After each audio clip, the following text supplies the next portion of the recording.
President Volodymyr Zelensky has promised that those who have plundered Ukraine will be held accountable after the Ukrainian billionaire businessman Ihor Kolomoisky was held on suspicion of fraud and money laundering. A Ukrainian court ruled on Saturday that Kolomoisky will be held in custody for 2 months.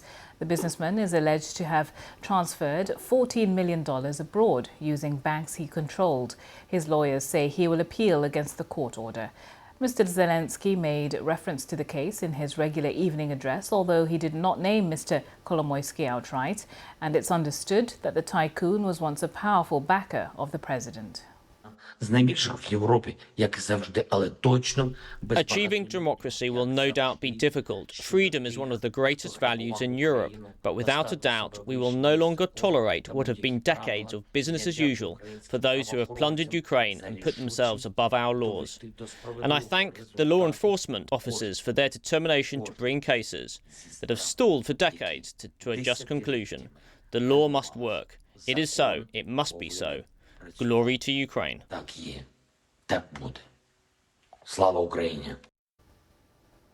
Well, Ukraine's Anti-Corruption Action Center is concerned about the transparency of the process. This is a Ukrainian NGO aiming to oppose corruption in the country. I spoke earlier to its head of international relations, Tatiana Shevchuk, in Kyiv.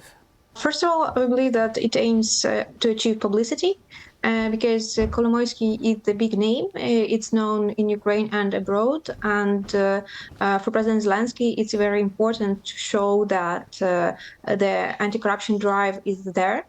And what would be better showcase than to have criminal charges pressed against one of the Ukraine's top oligarchs.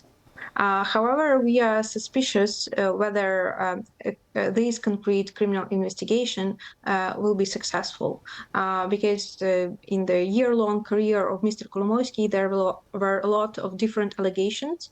The most famous one is actually concerning his previously owned private bank, where amount of the fraud is around $5 billion. And now we have charges pressed only for $15 million in the case of oil company.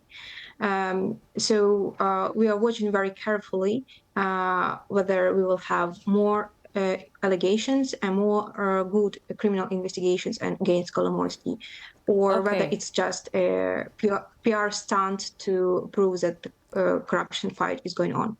And just briefly, if I could ask, what do you see about the relationship between President Zelensky and Kolomoisky? Kolomoisky was instrumental in helping President Zelensky to come into power because he gave him necessary media coverage at the time and necessary political support. But in 4 years of term, Kolomoisky became toxic for Zelensky because of his history of misappropriation of state funds, because of, as it was told, he's wanted by the US. So it's not very good for Zelensky being connected to Kolomoisky's name. Tatiana Shevchuk there.